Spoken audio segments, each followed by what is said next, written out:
Hi guys, capacitors के अंदर में हम लोग अब कॉमन पोटेंशियल के ऊपर में डिस्कस करेंगे। जैसा कि देखिए नाम से हम लोग के पास क्लियर है, कॉमन पोटेंशियल्स का मतलब है कि दो कैपेसिटर्स हो या ग्रुप ऑफ कैपेसिटर्स हो, इनका पोटेंशियल कॉमन हो जाए।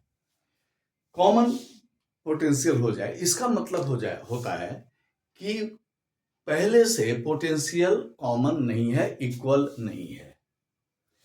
तो दो कैपेसिटर्स अगर अलग अलग पोटेंशियल पर हैं तो इन पे चार्ज भी अलग अलग होगा। ध्यान देने वाली बात है कि मान लेते हैं कि एक कैपेसिटर से इसका कैपेसिटेंस C है या C1 है, पोटेंशियल इसका V1 है, और एक दूसरा कैपेसिटर से इसका कैपेसिटेंस C2 है, पोटेंशियल V2 है। दोनों में चार्ज है, कैपेसिटर है, पोटेंशियल है, कैपेसिटेंस है, तो चार्ज है। और पहले कैपेसिटर ने चार्ज Q1 स्टोर किया, दैट इज C1 V1, और दूसरे कैपेसिटर जो थे ना चार्ज Q2 स्टोर किया, that is C2 V2। Common potential के पहले आइए, अगर ये दो कैपेसिटर्स अलग अलग पोटेंशियल पर हैं और इनको जब कनेक्ट किया जाएगा तो हाई पोटेंशियल पर जो कैपेसिटर है उससे चार्ज फ्लो होगा, किस ओर जाएगा? लो की ओर जाएगा। और जब हाई से लो की ओर जाएगा तो तब तक जाएगा till the charge will flow when potential become equal, both capacitors has same potential, then charge will stop to flow। और उसी सेम पोटेंशियल को बोले हम लोग इक्वल या कॉमन पोटेंशियल।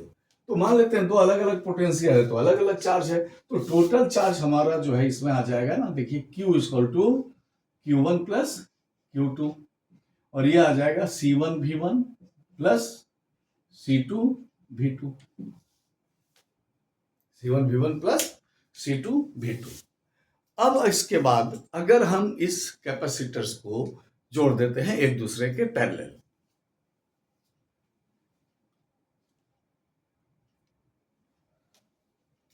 तब क्या हो जाएगा? देखिए अब अगर हम लोग इसी दो को कैपेसिटर को हम लोग जोड़ देते हैं और इसको हम लोग पैरेलल जोड़ दिए, यहां भी हम इसको पैरेलल जोड़ देते हैं।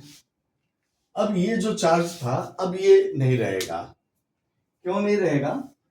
क्योंकि अब चार्ज हाई पोटेंशियल से लो की ओर चार्ज फ्लो होगा, और अगर हाई से लो में चार्ज फ्लो होगा तब तक फ्लो होगा जब तक दोनों का पोटेंशियल सेम नहीं हो जाए। और मान लेते हैं कि इसका भी सेम पोटेंशियल भी हो गया और इसका भी हो गया।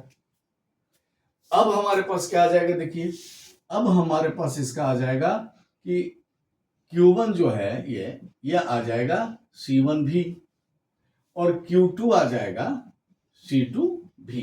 भी इज कॉमन पोटेंशियल। तो टोटल चार्ज हमारा Q जो है ये आ जाएगा Q1 प्लस Q2, और ये आ जाएगा C1 भी प्लस C2 भी।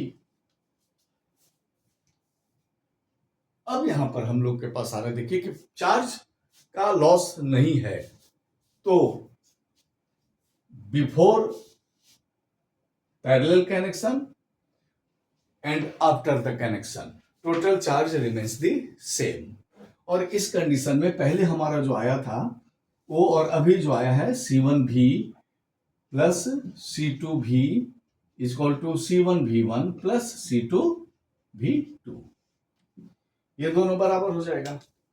और जब ये दोनों बराबर हो जाएंगे तो हमारे पास क्या आ जाएगा? देखिए इसमें से अगर V कॉमन निकाल दें तो बच जाएगा ना C1 प्लस C2, ये हो जाएगा C1 V1 plus C2 V2, और V इक्वल टू आ जाएगा देखिए C1 V1 plus C2 V2 by C1 plus C2। ये कॉमन पोटेंशियल है पैरेलल कनेक्शन में। लेकिन अगर दो कैपेसिटर्स सीरीज में दिया हुआ है तब क्या होगा?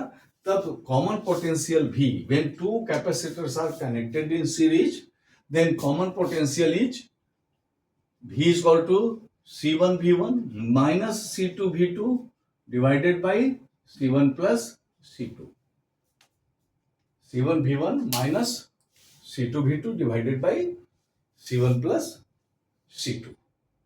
इसका डेरिवेशन के ऊपर में दिमाग अभी नहीं लगाना है, ये सिर्फ आप याद रखिए कि अगर सीरीज में है तो ये होगा। तो ये कॉमन पोटेंशियल है और इसका यूज हम लोग अगले वीडियो में करेंगे, loss of energy during the charging of capacitors. हम लोग उसकी बात करेंगे तब जब आगे हम लोग दो कैपेसिटर को जोड़ेंगे या उसमें जो लॉस होता है एनर्जी का उसके ऊपर में। तब तक आप पोटेंशियल या कॉमन पोटेंशियल के कॉन्सेप्ट को समझिए। Thank you.